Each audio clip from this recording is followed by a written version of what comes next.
Hey there, it's J-Wro here on the J-Wro Show, and today we're going to be talking about using your noodle. Or in this case, noodles, as in kelp noodles. That's right, today we're going to be doing a raw pasta marinara, but instead of your regular old wheat noodles or rice noodles, quinoa noodles, we're going to be doing iodine-rich kelp noodles. Now your first reaction might be kelp noodles. You mean like kelp from the ocean, right? Exactly. We're going to be doing kelp noodles made from seaweed, harvested from the ocean, and this is what these bad boys look like. Check this out. That actually comes from seaweed. There's no processing here. This is straight out of the kelp fronds in the ocean, and it becomes these delectable noodles once you marinate them and get them ready for a great sauce. So I'm going to be explaining how I prepare my kelp noodles and then show you how to make a delicious, rich, and tasty, authentic pasta marinara to go with this. You guys ready? All right, let's do it. So with kelp noodles, you buy them by the bag, and as you can see, they yield quite a large amount. I actually have 2 bags of kelp noodles here, and kelp noodles tend to be on the crunchy side. So the thing with kelp noodles to get that perfect al dente texture and consistency is to actually marinate them. When I get them out of the bag, I drain the water, and then I put them in really warm water, usually for about 6 hours or even overnight if you can. The next day I drain off that water and I mix some olive oil, about a 1/4 cup for 2 bags, some sea salt and lemon juice and apple cider vinegar. And then you want to mix vigorously, just really get your hands in there. And what happens is they start to break down and become really soft and al dente. That's how I like my kelp noodles. You of course could try them the crunchy way, but I think for a traditional pasta, you want them a little on the soft side. Now, the first step that I like to do is actually to create a homemade tomato sauce. So what I'm going to do to my blender mug is add 1 large chopped heirloom tomato. Now, what you want to do is blend for about 15, maybe 20 seconds at the most. This is going to get a nice smooth consistency, just like a traditional tomato sauce you would buy off the store shelves. So whenever you get a nice smooth effect, you can stop blending. So next up, I have 3 tablespoons of extra virgin olive oil and 1 tablespoon of coconut aminos. If you don't have coconut aminos near you, you can always use a gluten-free tamari instead. Then we're going to add a 1/4 cup of fresh squeezed organic lemon juice. Then I have 4 whopping cloves of garlic here. And then of course, any authentic marinara sauce, you've got to have some fresh herbs and just rounding out that flavor with the authentic taste. So we have a 1/4 cup of fresh oregano and a 1/2 cup of fresh basil. Add those right in. Then we have 3 heaping tablespoons of minced yellow onion. To get that nice salt balance, of course, we have to add a heaping pinch of either Himalayan crystal salt or sea salt. A little shake of ground black pepper.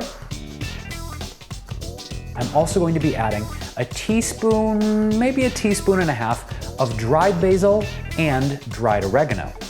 Now comes the bulk of our sauce. So we're going to be adding a little secret ingredient here to the mix today. Yes, these are strawberries. I bet you've never seen anyone add strawberries to a marinara sauce before, right? Well, this little tip came from Chef B-Live, Brian Lucas, years ago. I tried his marinara, he's like, can you guess the secret ingredient? Tomatoes? I don't know. Turns out strawberries add a nice little hint of sweetness and undertone that can surprise your guests when they try your marinara. So I like to add right about 6 to 8 large organic strawberries to the mix. Now for the real tomato hit of flavor in the chops, we have 2 cups of soaked sun-dried tomatoes. And now for an extra shot of additional minerals and nutrition, we're going to be adding Sun Warrior's Liquid Vitamin Mineral Rush. This has 72 essential trace minerals. It's really a whole vitamin supplement for your day. You can either take it by the capful straight up, or you can add a squirt to your sauces, your smoothies, basically any kind of liquid recipe. So let's add a few squirts right to our blender. Now, one final point before we blend this masterful marinara. I like to reserve a little bit of the sun-dried tomato soak water in a cup just in case our sauce is super crazy thick and you need to add extra liquid. So if you keep about a cup on hand, you will avoid any blender disasters that may result from this thick, rich sauce. So to your large mixing bowl with your kelp noodles, just add your marinara and mix. Now, I like to grab my fancy bowl for this raw pasta marinara.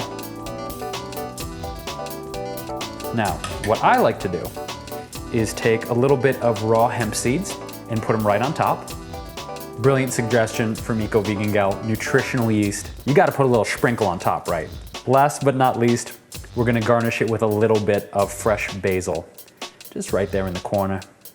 There's your raw pasta marinara. I can't wait to take a taste of this. Here we go. This is really, really delicious. So guys, this is Jason Andrew Wrobel here on the J-Wro Show, giving you guys delicious vegan recipes and vibrant living tips. If you haven't done so already, you must subscribe and thrive. Seriously, you want the best vegan recipe videos in the world, don't you? Then you should stick around here every Wednesday. And I'm also part of the Sun Warrior tribe. Check them out for amazing workout tips, vegan recipes, great superfoods. Subscribe to their channel. And of course, you gotta follow me all over the internet. I'm on Facebook under Jason Wrobel Living, Twitter, Instagram, Pinterest. Check me out and all my crazy exploits. Thank you guys so much for tuning in, and thanks to Sun Warrior for hooking us up with the amazing liquid vitamin mineral rush. I got a whole bunch of pasta, and you know what? I had a small breakfast, so all of this will disappear. You know, gone in 60 seconds? They were talking about my pasta. See you guys soon. Peaches. The only challenge with these kelp noodles, if you don't cut them, is is the twirl technique. The twirl technique does not work so well. Because then yeah, see what I mean? It's kind of like, it gets the job done.